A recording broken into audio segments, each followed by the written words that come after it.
So this is a preface to what is to come. My work schedule changed a bit because of Christmas, so I'm going to have to alter some things. But there will be two casts that I'm going to do that I feel like I might be onto something. Um,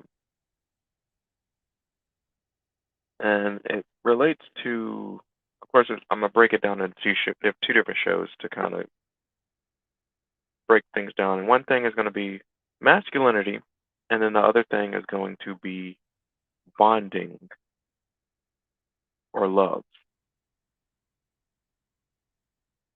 So I'm going to break those two things down into two different shows or broadcasts.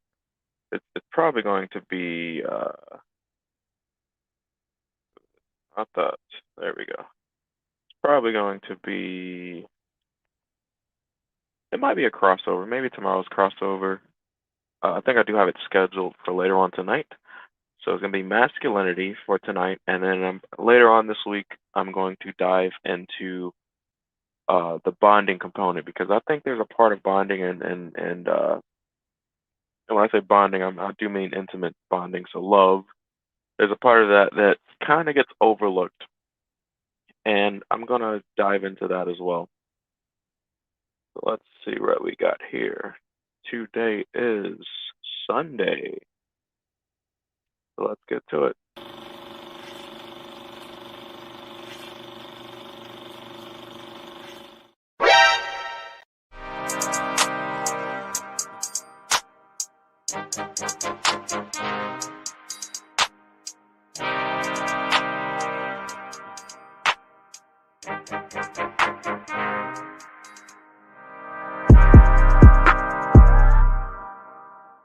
Put some respect on my name.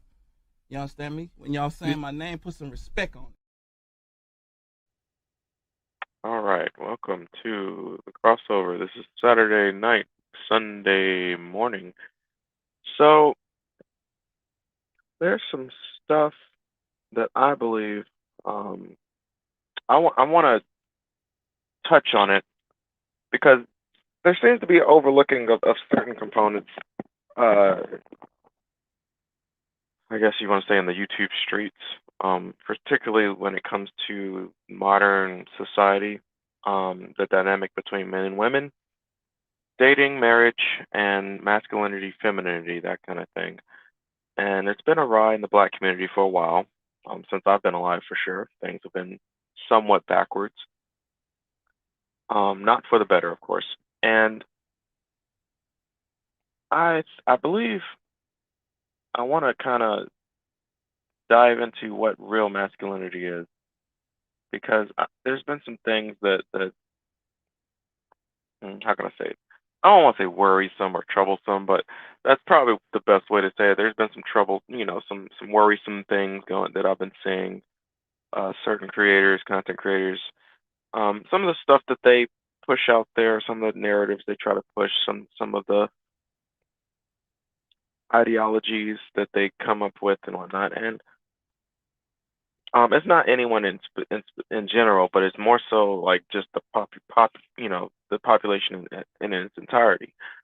Um, so I do plan on breaking down masculinity better, just to kind of get. I might even go to the extreme, kind of show like what a genuine. Well, because there's always good and bad of everything, but like maybe the extreme of masculinity and what masculinity is in general, and then femininity because I do believe both qualities exist, but of course, you can be a little feminine in these areas and more masculine in other areas.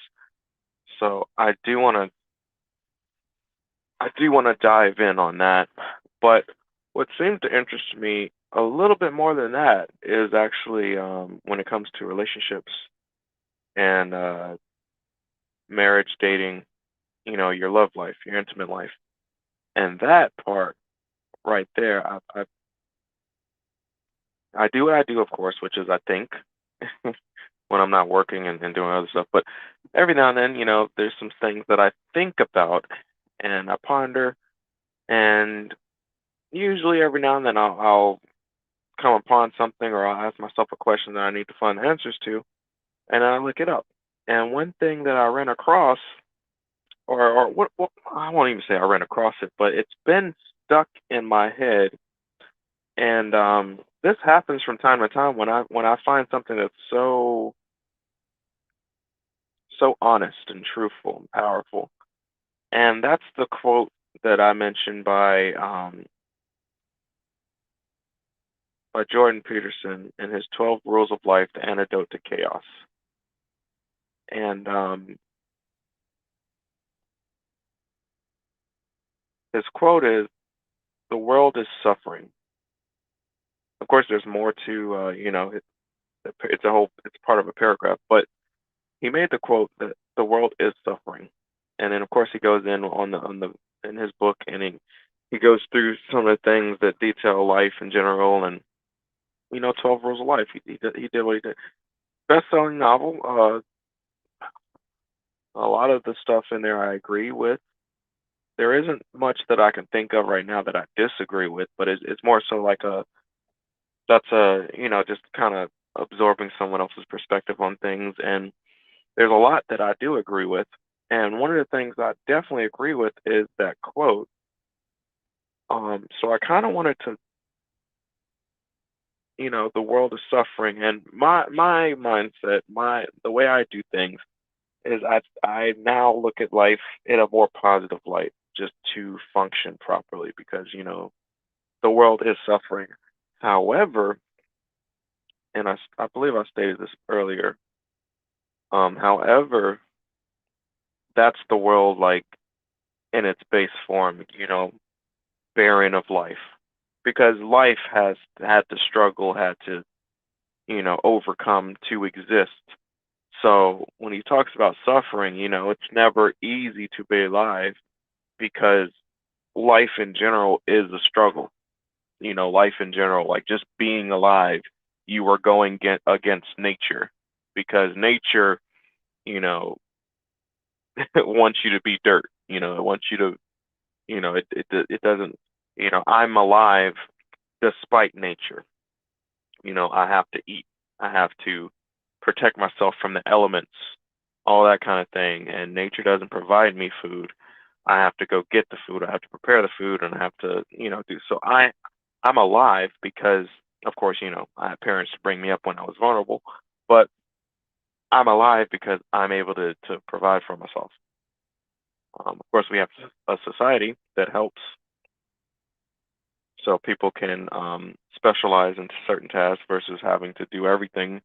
I don't have to farm and then I have to do all this other stuff. No, we have people that farm for us, so everyone else is able to focus on other tasks. Um, so kind of accelerate that process, because people that are best at certain things, um, they improve upon it and it gets better over time. And then the ones that are competent get compensated.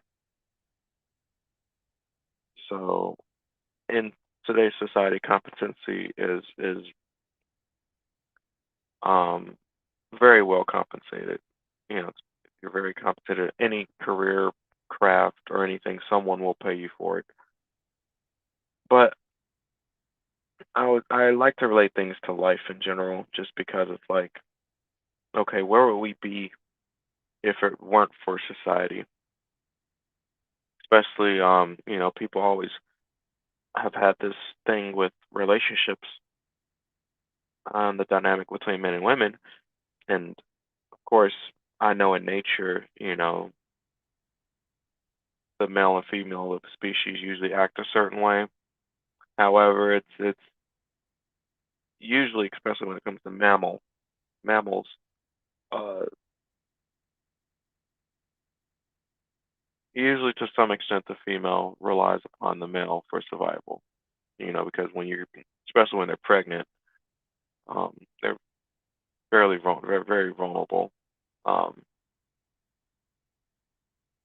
and then usually the male is the larger, stronger of the species.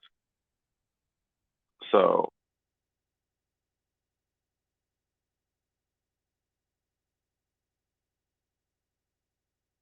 I'm sorry, I'm just thinking. I'm running through my thoughts.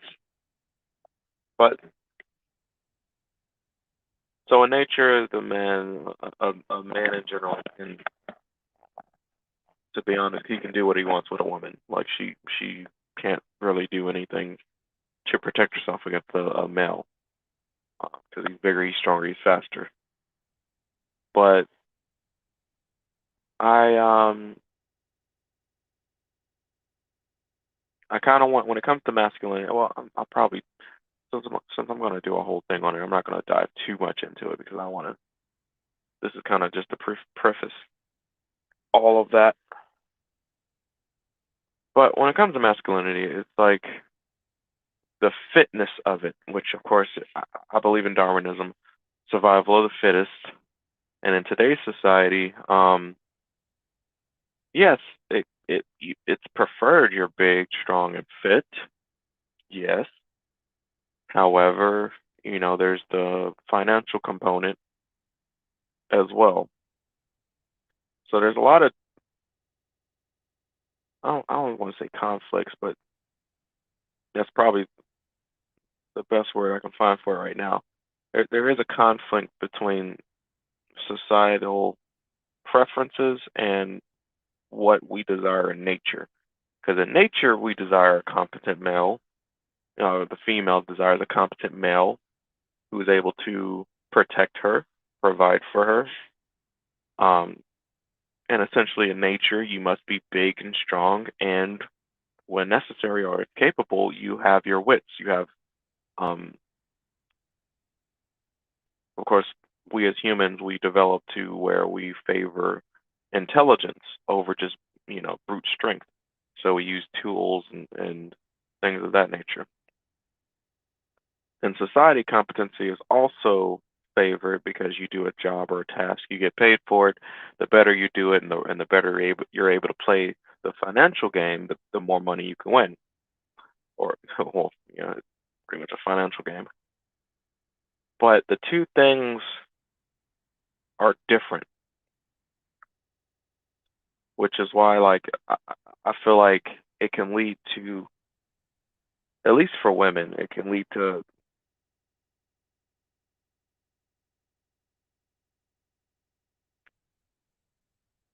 I think it can lead to like a conflict in what they really want, because they of course they desire the bigger, stronger, you know, somewhat more aggressive male. But in today's society, that isn't necessarily what wins in today's society. You have to be a certain type of aggressive. You can't just be physically aggressive because you might end up getting locked up, and then now you're a convict. And that actually is a very big downgrade or negative when it comes to the financial game. So you have to be aggressive in non-direct means, like as an aggressive in whatever career path you go into. And then certain career paths get paid more than others. So it's like if you're sufficient in a certain craft, say I'm good at woodcraft. I could be real good at woodcraft, but there might be a limit to how much I can earn. I might not, never earn as much as a freaking football player or entertainer can earn, even though their job is literally entertaining. They don't really, I mean, they supply entertainment, but they don't supply stuff that can actually help with basic survival. It's more so to entertain people, which is why I find it ironic how flip-flop that is, how today's society, people that get paid the most, aside from those that own and run businesses, are tend to be like celebrities and stuff like that. People that entertain, like, athletes, people that play games that people watch so for entertainment purposes. And it's like, they get paid more than the doctors, they get paid more than soldiers, they get paid more than, the business people or certain business people. Um, they get paid more than, people that actually make the technology we use, the woodsmen, the people that work with their hands, the welders, that kind of thing, people that actually make society run. there is an irony there. So that's why, when it comes to masculinity, it can't be too heavily put, upon the money. Now, there should be a factor where, of course, the point of this is to show fitness.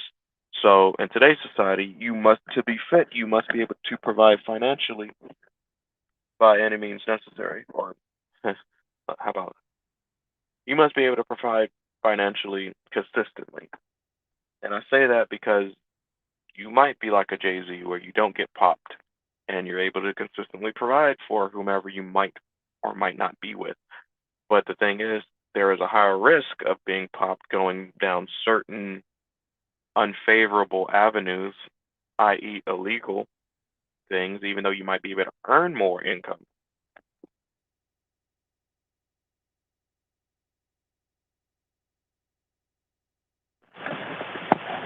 So I had to turn the truck back on, get back to it. But of course, when it comes to the fitness part of it, it's like so you have to be able to provide for your family. And in today's society, you have to be able to make money. But even when it comes to masculinity, certain jobs aren't exactly masculine. Like for example, if you get into nursing, or that's historically that's a job for a woman because you typically when you're a nurse they compliment the doctor and you usually it's more of a nurturing kind of job. At least that's how it's been historically during war times and all that kind of thing. But today it is a bit different where you do have more male nurses because there are high earning there is a high earning potential in that field. It is in demand.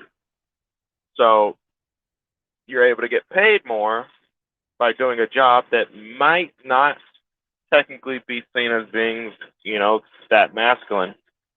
You're caring for people. Uh, in a career path that, like I said, it was historically, female. Still is majority female, I believe, today.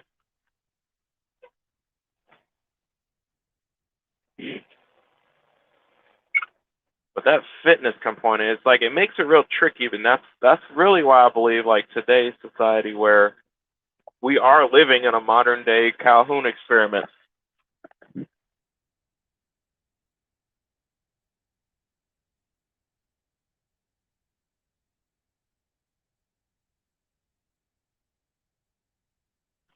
Shoot, let me go on break real quick. Let me see if I can drop this. And then after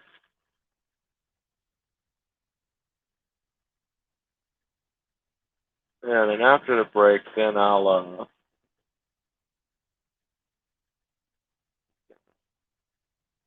have to come back. So 1 minute break and I'll be back.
All right.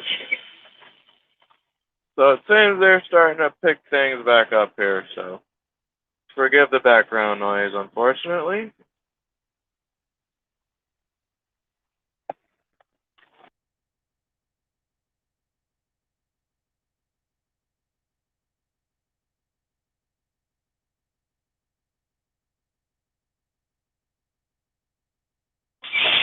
So the fitness part, it gets a bit tricky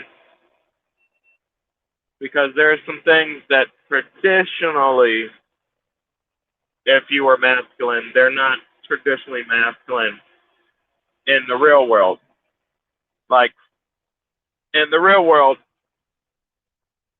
um, and when I say like outside of society, really, at least outside of modern day society, if as a man, if you step on another man's toes, disrespect him blatantly, you know, take from him, steal from him, rob from him, there there there's consequences for that. And one of those consequences historically is the man that you take from, that you steal from, that you disrespect, he would physically impose his will upon you if he could. Of course, that is if he was a more dominant guy, which usually guys that are a little more masculine, they typically refrain from getting into unnecessary conflict. Because and this is also true in the wild.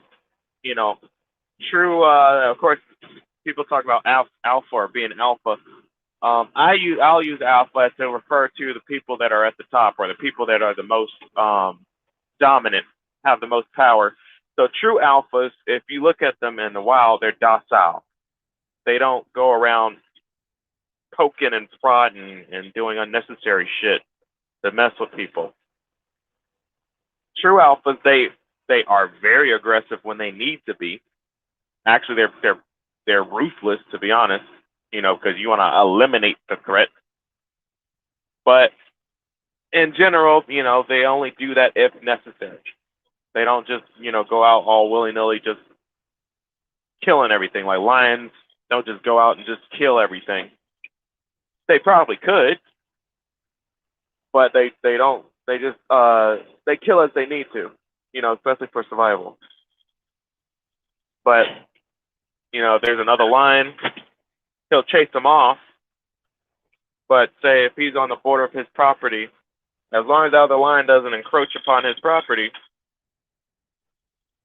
he won't just like run after him and then try to chase him down and like unnecessarily, because that's unnecessary conflict. Every conflict you get into as a man, we know there's a risk. You could potentially get injured. And in the real world, and when I say the real world, I mean outside of society.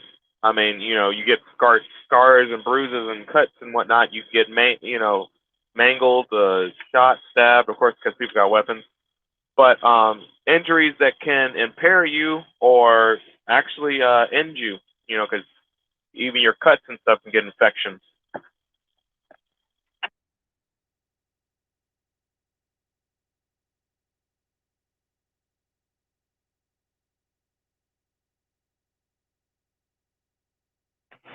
But so they don't unnecessarily get into conflict because they know usually nobody messes with the alpha unless you're intending on challenging the alpha. That's for one. Because people know, because like that alpha lion, the other lion, unless if he knows that alpha lion is bigger and stronger than him, he will not mess with him at all. Because that bigger lion, he'll take that as a threat, and he might even potentially end it in that other lion. Even if the other lion is just kind of like, it's any sign of disrespect. He is going all out ruthlessly because you're challenging his authority, and he has the right to. You don't disrespect the alpha, period. You respect the alpha. Now, in today's society, a guy could talk all this mad crap, which, like I said, usually alphas don't do this. So a guy could talk all this crap, and I'm not, or even if I am the alpha, like say I am bigger and stronger than him, I can't. I'm restrained from actually physically assaulting the man or doing something of that nature, because I can get in trouble for that. I can get arrested. The cops can come for me and lock me up if I do that, and that's not ideal in today's society, because, like I said, if you get that on your rap sheet, That's bad for the financial gain. Even though I was protecting, my property, my pride, or my my status as alpha, it's still not accepted in today's society to do that kind of thing, which is traditionally masculine, to physically dominate. So there are ways that people, of course, physically dominating professions are still seen as traditionally masculine, like football, fighting, MMA, boxing, where two guys go up against each other, typically non-lethally. And that non-lethal part is actually pretty important, because those guys go up against each other in competition, but not to like end the other person. So they know that they're not in any, how can I say it? They're not in any immediate severe danger, because back in the old days, you had Western shootouts where if you disrespected somebody, they call you out, be like, "Hey, I'm challenging you to a duel," and you shoot it out to the death. And before that, there were swords. Of course, we knew their gladiators would fight to the death in the ring overseas, and I believe it was Rome. But traditionally, if you disrespected a man, that man had the right to defend himself or his property and assault you or challenge you. And a lot of times those challenges weren't just, of course you could physically fight, but a lot of times those challenges, like I said, were sometimes a duel to the death. Like, it could cause you your life. And that's why, alphas typically don't do that unnecessary stuff. They act as they need to. And as men, they typically focus on, of course, that's the protection part of it. They physically act as they need to, but as men, they typically focus on building and making stuff and fixing problems. That's those are key components to a masculine man, is fixing problems, building stuff. Those two things seem to be very, I'm gonna say it, critical to what makes a masculine man. So, for sure, I know for sure. Like, if I had a list, which I'm gonna make, those two things are definitely on that list: fixing problems and building. Those two are definitely on that list.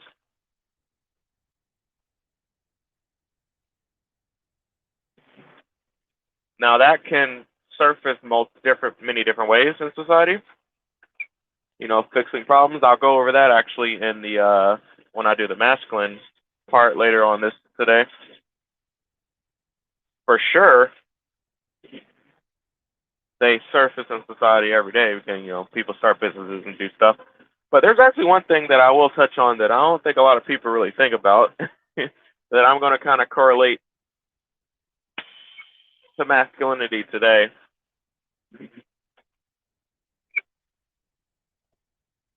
Let me see what time it is. 3:15. All right, so I got to go on break, people.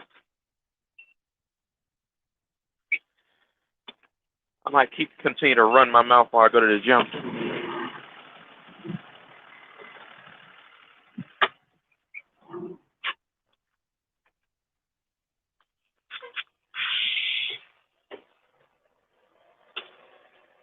All right, so fitness in today's society. Now, I'm just focusing on the masculine part. I'm not even focusing on for the women. I'll probably have to do that separately because I don't want to blur things. I want to kind of keep it focused on one thing, and then I'll go to the next thing, because for the feminine, for females, it's different, because men and women are different. It is what it is. We are different. So it is A little, it is a lot more. I'll have to look it over, but it is different for women as than it is for men. Because there are qualities as men that made us masculine in the past that society now tells us, don't do that. You know, some guy, insults you, or some guy verbally insults you like a female. Don't don't do your masculine thing and go up to him and punch him in the face because you'll get arrested. It could potentially ruin you and make you less fit in society, even though what you did was totally masculine. A guy challenged you in an unfavorable, weak way or manner, and you come to challenge him back in the proper way, masculine way, and you end up suffering because of it.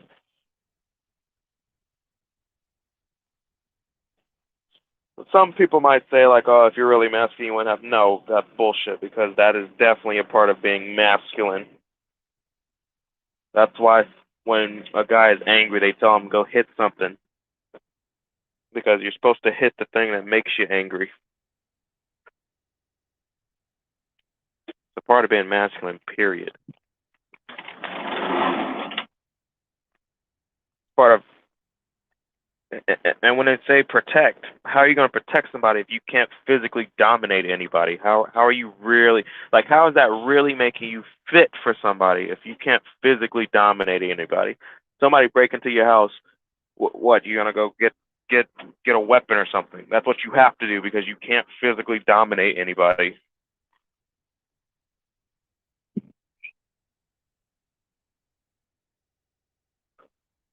People don't think about that when they think about you know actual masculine fitness in today's society. Because yes, the nerdy kid in high school, of course, he'll make more money in the financial game because the financial game rewards competence, which is his ability to follow instructions and do things good on paper.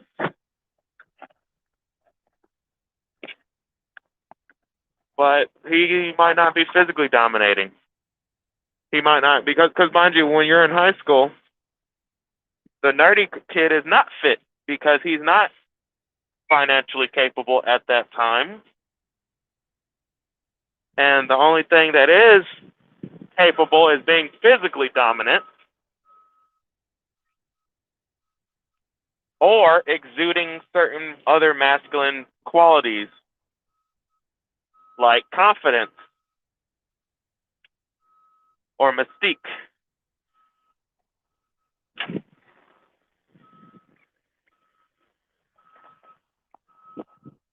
Because if it's one thing I do know women like, they do like if the guy has confidence, and they do like a little bit of how can I say it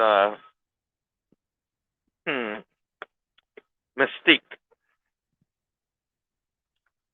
If you're kind of different than everybody else, they kind of it might be a little interested to find out why you're different. That's why what is it like Neo himself or Constantine. That's what he's played on the field, or actually today. Oh, what's that new thing he plays? Can't think of it. He's whooping everybody's butt because of his dead wife's dog. Can't think of the name of it. But he has a certain mystical, like, he's just different about him.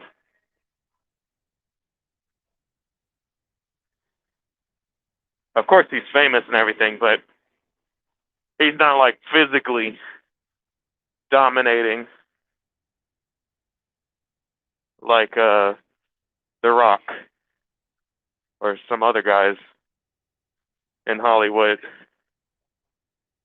But he has a lot of draw, a lot of pull to him, attraction from women. Let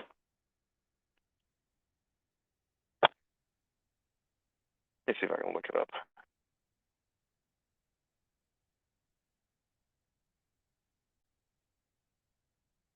Yeah, Keanu Reeves.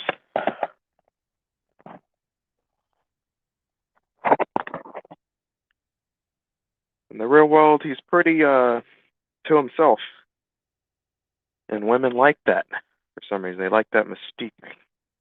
I believe his archetype is like a Sigma, which is similar to, well, which is mine as well. I'm not gonna lie, women liked it when I was in school too, because I was always different. I was never a part of one single clique. I was just known by everybody. I was cool with everybody in high school, middle school, that kind of thing. And I guess it was that mystical quality of me where it's like I was so mysterious. They're like, huh, what makes me so different? Why am I so different from everybody? I didn't, never bought a pair of Jordans, that kind of thing. Like I was never, didn't smoke weed, didn't do drugs and all that kind of thing. I was very, strict on what I would and would not do. A little bit of that mystical quality.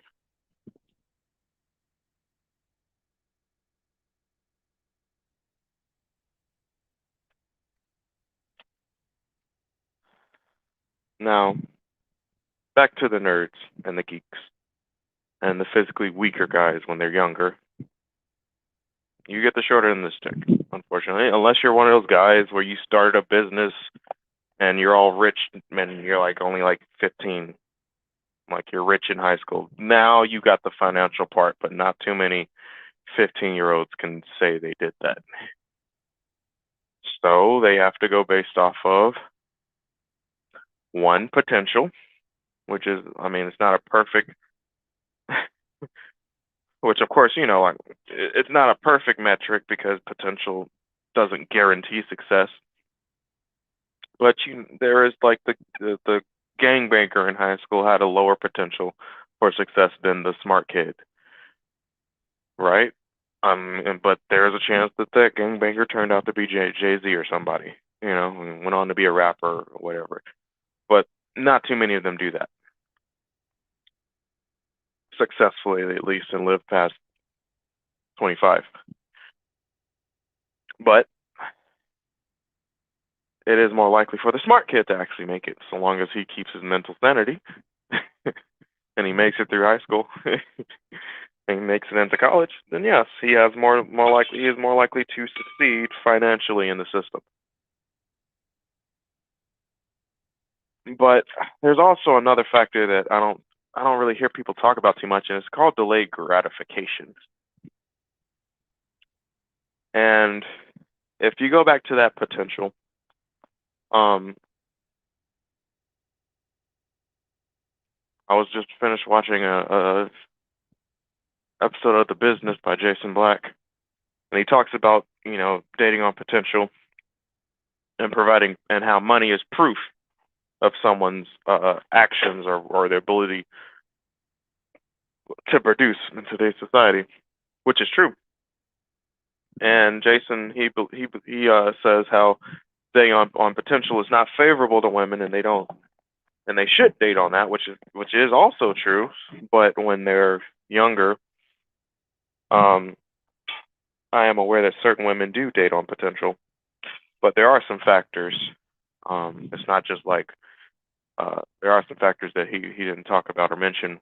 One being pedigree, and the other being their socioeconomic status, which is also somewhat related to their pedigree because the pedigree is their parents, who their parents are. If I got a kid, he's smart. He says he's going to go to medical school. His pedigree is his father's a doctor, his mother's a nurse, his grandfather's a doctor, and his great grandmother was a nurse. Chances are he's going to go to medical school and be just like them. Not a guarantee, but very likely. It is very likely he will do exactly that. Of course, there also has to be some sort of proof, which Jason does touch on. If someone is a producer, they will have produced something at least. So maybe he does some extracurricular activities.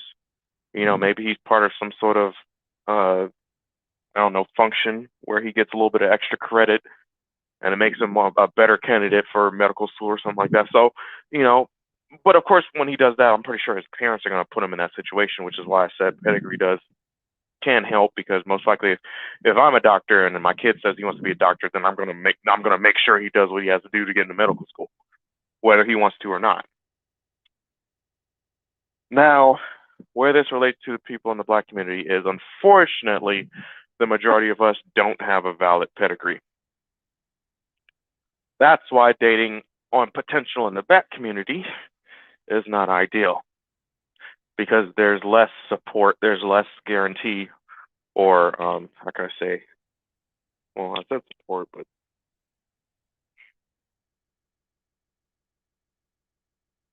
there's just less support in general.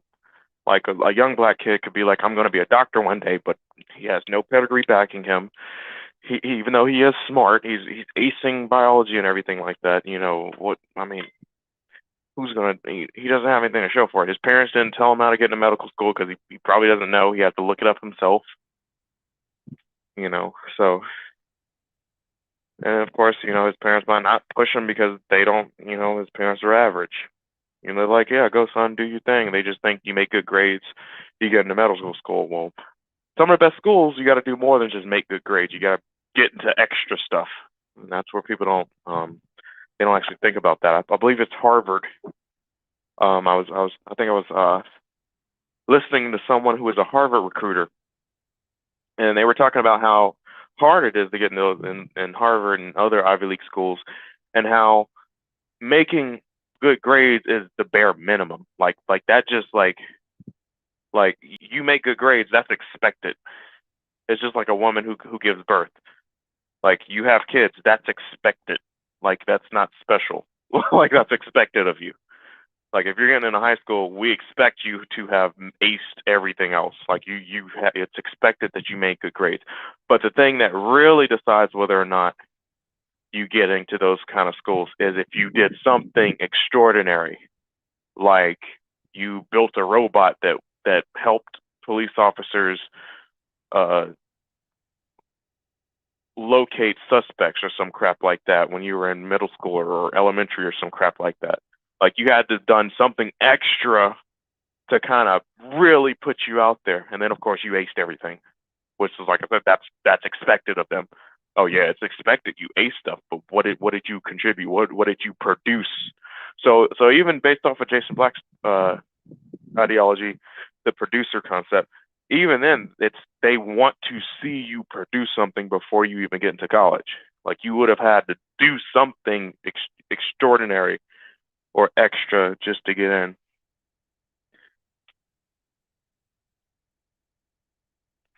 And unfortunately,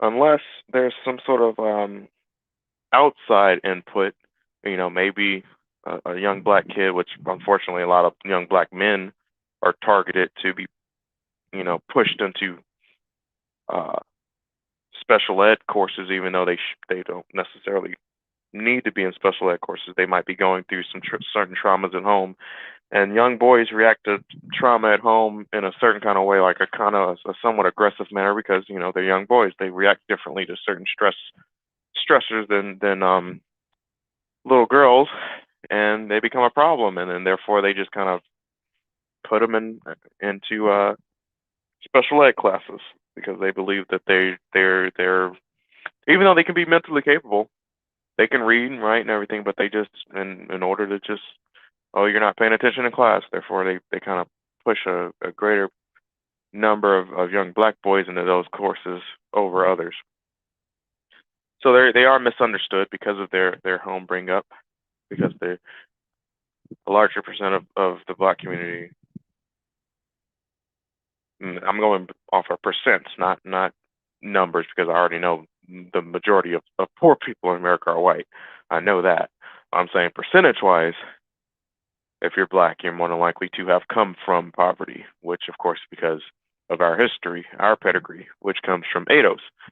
So our parents most likely didn't have uh, property, and if they did have property, um, it's unlikely that they were able to actually keep it up until our generation, or it held its value because there's redlining and stuff like that they do to certain black neighborhoods and communities to lower the value of the properties. So straight off the gate, more than likely you're less likely to be financially capable to succeed. In addition to the lack of education, where certain institutions didn't allow access to education for blacks. They were, up to a certain point, and then somewhere down the line, of course, thanks to single motherhood and all that stuff, a lot of the, how can I say it, competency was taken out of the household due to the the lack of men or the poor choice in men. So a lot of the stuff that like career paths, work ethic, raising decent men, young men, it didn't come about properly because there were no young men to teach the young. There were no men to teach the young men to become men, as well as being susceptible because it's being run because the household is being held or run by a woman, as well as being susceptible to cons and BS. That's why you have a lot of scammers and gurus and stuff, and people selling all this get rich quick scheme BS. The what is the multi-level marketing? Everybody's talking about they got a freaking business now. They're probably part of some sort of multi-level marketing scheme or some crap like that. Credit card repair, you know, stuff you see at Pocket Watching with JT. A lot of people keep talking about that stuff. I believe that's actually why that's more rampant because women are a little bit more susceptible to cons. They get rich quick schemes because they feed on emotions. They want the money, but they don't necessarily know how to get the money or make the money properly. But if somebody tells you, hey, you put 5,000 in his account, and then 6 months from now you're gonna have $50,000, they'll be like, hey, that's amazing. You say some words and stuff and mention generational wealth and all this other crap, and then they're on board. Any reasonable guy, you tell them that, and they're like, excuse me, exactly how is that going to happen? So I put 5 grand in that account. Exactly what's going on? Like, how is it going to turn into 50? And why didn't I know about this before? And why are you telling me about this right now? And why aren't you just putting all your money into it and then flipping it or making it 10x? Like, just asking a simple questions like, why are you even telling me this? Like, why aren't you just doing this yourself and making all the money for yourself? Like stuff that common people with common sense, like, I mean, let's be real. We already know if somebody tells you that, we already know straight up BS. There is no special account you put your money in and then it's going to 10x your money. That doesn't happen. So straight off the gate, it's BS. But even if it was a little more complex than that, you'd ask certain questions to get to the fact of how is it going to do that. There has to be a reason. Like, we know money is made or earned. It's not just doesn't just appear out of nowhere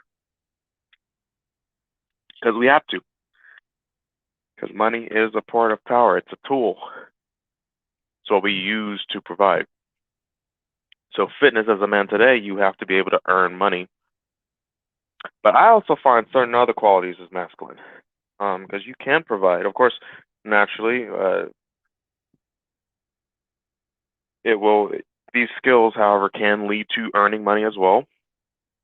As a man, if you know how to build a house, of course, you're naturally, if you needed to, you could build a house and get paid to do it. So you can still earn money. But these are some of the things where it's like, okay, it's masculine to know it because it's necessary for survival.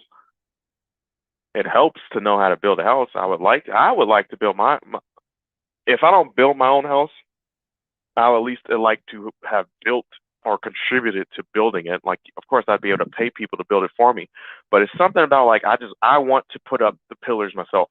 Like, I want to do it as a man myself, and it's not just to be like that macho thing. Like, no, I really like it's on my bucket list. I want to build a house myself. I want to build a car myself. Like, there's a lot of things that I just want to build it. I want to build it just to kind of know, like, I don't know about y'all, but like it bothers me if I don't know how something works. Like my phone, like all this technology we use, I look at it, I'm like, and I'm like my brain, like kind of, it's like how I need to know how that works. Like I want to take it apart and look at it and see how it works, and then try to replicate it. Like I just want to build stuff, and that's a strong part of being masculine. You know, builders. You want to build stuff. Of course, like oh my God, if I had the means to do so, I'd have my own lab manufacturing, and I just be in there just building crap, just tinkering with everything. I'd have some scientists that like study different polymers and like if I had the means to do it, I mean like look at Jeff Bezos and Elon Musk. Like these guys got their own research facilities and stuff. Like I'd do exactly what they're doing, but I'd actually be in there building stuff myself. Like of course I'd have people running my companies and stuff, but like aside from what they're doing, I'd actually be in there like literally building the cars just because I just I want to do it.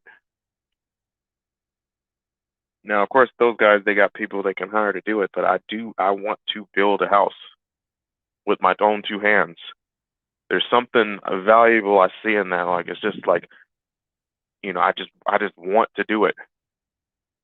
I want to go hunting. I haven't officially been hunting, but I want to go hunting. Of course, I'll do it with a rifle because you know I don't know how to use a bow and arrow. I do know how to shoot though. I'm a pretty good shot, but I don't know how to use the bow and arrow and that kind of thing. But I want to go hunting. I do have a friend. I plan on going deer hunting one day. Probably. Well, if I don't go hunting with my granddad, I'll probably go hunting with my homeboy. Deer hunting here in North Carolina, South Carolina. So I definitely that's on my list. I'm definitely gonna go hunting for sure. Farming. I plan on having a garden at my house that I build. I plan on having a garden where I could plant and grow my own produce. I plan on making it kind of off grid where I'm able to farm electricity myself, either through wind power, solar power, something like that. So it's like even like just what I plan to do at my own like living quarters. I plan on doing it in a way where I'm able to provide for whatever needs are necessary. I'm able to protect it because I'll have, you know, defense mechanisms as well. Kind of like how you see these what is the preppers? Probably not to the extent of a doomsday prepper, but I'm not gonna lie, I wouldn't mind having a bunker. I would not mind, just in case. Just saying. I mean, I see value in it. It will definitely protect me and my family. If I have the means to do it, I will. It's on the list. I'm going to get more actual training in fighting, hand-to-hand combat, more weapons training with knives, probably even swords, a variety of weapons. Like just, and it's like, and this is stuff that I just want to do. Like I'm not even, like this is stuff that's on my list, and I'm not even thinking about just because like this whole masculine thing. This is stuff that I have naturally put on my list because I desire to learn this stuff because I see value in all these things. And to be honest, it's more so like it's a mechanism as in I want to be as self sufficient as possible because I want to be able to protect and provide for myself and my family. Like I want to. Therefore, like when I see that I'm lacking in certain areas, I'm like, okay, let me make sure I make an effort to improve. You know, my hand-to-hand combat skills, I need to improve that. My fitness, I'm in the gym right now, but I need to improve it. Even though I'm above average, I could slim down some fat. I'm good muscular wise, but I need to slim down some fat. So it helps improve my cardio. So if I need to run or chase something down, I could, even though I'm pretty sure I'm probably above average, but I want to be as good as I could possibly can be. And another thing is aside from just the building part, it's the solving problems part. I think this I actually got out of Women Are From Mars from Gray. I don't know if he's a doctor. But let me look at my account. So John Gray, Dr. Gray, he's a PhD. New York Times bestseller. Men are for Mars, women are for Venus. Very good book. If you want to understand how to properly communicate um, between men and women, if you're in a relationship, you want to know how to properly communicate. I recommend it. It's a very good book. He has a couple more, like Beyond Mars and Venus, Why Mars and Venus Collide, etc., etc. But this book, he does talk about some things that I see all the time with men and are very true, which is one of them being how we kind of like have this thing where we like fixing problems. I talked about the building part of it, which is good. Wanting to provide and protect and all that kind of thing. But it's like we also like fixing problems in general. Like if there's a problem, I want to fix it. Like there's been sometimes I kid you not, like say somebody comes to me with a problem, I will like say I'm not doing anything, like say I'm just reading a book or something. I will literally stop what I'm doing and spend the next 2-3 hours trying to fix their problem. And then they're kind of like, oh, don't worry about it. And I'm like, no, I gotta fix this problem. Like I will literally focus in on it because it's like, especially if I know I'm close to it, I'm like, no, I'm gonna fix this problem. Like it's like I have to fix the problem. Like you came to me with a problem, now I gotta fix it. Like I gotta fix the problem. Now, of course, if I'm working on another problem at the time, I might be like, hey, I'll get to it when I can, or give me some time. But like, if I'm just not doing anything and somebody comes to me with a problem, and I'm like, oh yes, I can fix the problem. Let's fix it. So I will say that there is a lot. I will say that is very true. Like the desire to fix problems, and I'll relate it to nature, society actually as well, because that holds up very true as well. I desire to fix problems. Of course, when it comes to building, there's objectives. You make objectives, and as you go along, as you're building or something, there will be problems that occur, and naturally, because we desire to fix problems, we'll fix the problems as we go along, and then eventually it leads to us building something or creating something or accomplishing an objective or a goal, whatever was set. There's a problem, we fix it. I believe that is definitely on the list of masculinity, is our desire to fix problems. I will definitely say that for sure. I gotta write this stuff down. I'm gonna make a list, and I'm gonna do it later on today. I do have to work later today. Shoot, I've been working like 8 days straight, but I do have to work, and then I'm gonna have to make that list, and then kind of go over what I believe is true masculinity today in today's society. Because that fitness component, when it relates to society, that it's very important because certain masculine traits we kind of know we have to like keep it at bay and control it, especially when it comes to our emotions, because we can't just react. Like I said, if some guy comes to you and steps up on you, like he might poke his chest out, say some unfavorable words. Naturally, our masculine side, we know we can take this guy. Naturally, we want to knock this dude out for disrespecting us. That's naturally. But if we do that, we can get sued. We might go to jail. We might lose our job, mess up our business, that kind of thing. It's unfavorable in today's society to react that way. Now, if we're in a situation where it's just us, them, and then we know the witnesses in the room is going to be like, I ain't see nothing, that's a different story. Because then the story is you tripped.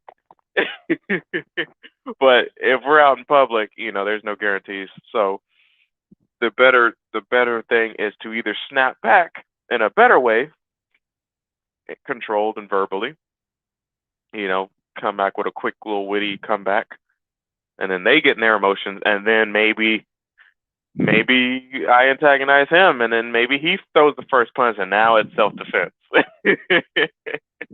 So there's that way. You outsmart them a little bit, and then you can whoop their butt because now it's self-defense on my behalf. But when they're trying to antagonize me, keep your calm. Maybe push back a little bit because, like I say, it's usually the weaker person that does that. They'll come at you with the ad hominem. It's usually the weaker person because they know, they can't, you know, they don't want to. They're not real. Not gonna say an alpha, so they kind of act a little more feminine. They come at you snappy in the snappy way. They know better than to come at you physically because you might be bigger and stronger than them, which I find that crazy. Like little chihuahuas barking at bigger dogs. Like, don't you know that bigger dog can literally snatch you up? But they'll come at you snapping and whatnot and talking. They'll talk a mean game to try to get you emotional and whatnot. But if you're calm, controlled, real masculine man today, where you control your emotions, mind you, control your emotions, not void yourself of them. You still need your emotions, otherwise you're a freaking psychopath or something. But you still need your emotions to operate in society as a viable human being. So you control your emotions, and then you come back with a quick little witty something, and then he gets emotional, and because he's not masculine, he can't control his emotions, and then they might react, and then I just react in self-defense and proceed to beat them down. But like I said, there's like in that scenario, being naturally masculine is unfavorable because you can't just go out here and physically, even if it's just if someone comes at you, if they're not coming at you and threatening you physically, like if they're just threatening you verbally, you can't just beat them down. Like even though that is the natural masculine response, in nature, you don't disrespect or threaten, the other male. He has legal he has in nature, there's laws of nature. He has legal authority to come back at you with full force in nature, but in society, the violence part is not. It's a little. Like in that scenario I gave, you have to make it to where it's more so in self-defense. You can't just physically assault someone. So you have to be able to control your emotions. I say control your emotions even greater than in nature, because at least in nature you could physically harm someone that assaults you. But at the same time, you have to control them because you might not want to you might not want to get out of hand and then go out and get into an unfavorable situation because of your emotions. So you still have to control your emotions in nature, but you have to control your emotions even more in society. Also, there's the component where you don't have to be physically imposing or dominating, but you can be more so financially imposing and dominating, which can actually be seen as just as favorable, or even in some cases, or a lot of cases, more favorable. I know a lot of muscle heads, but I don't know too many millionaires. So there's a lot of guys is like 6'5", 250, straight muscle, ripped and cut and everything, but the girls is gonna got that after that dude in the LaFerrari. That's the guy they want. Scrawny as hell, but he in the LaFerrari. He's in the Conan sect. He's in the Aston Martin 101 or 77. Like the guy with the finances. Scrawny, short, whatever. He might not be as physically imposing as the other guys, but he's more favorable in society because of the finances. And finances is power.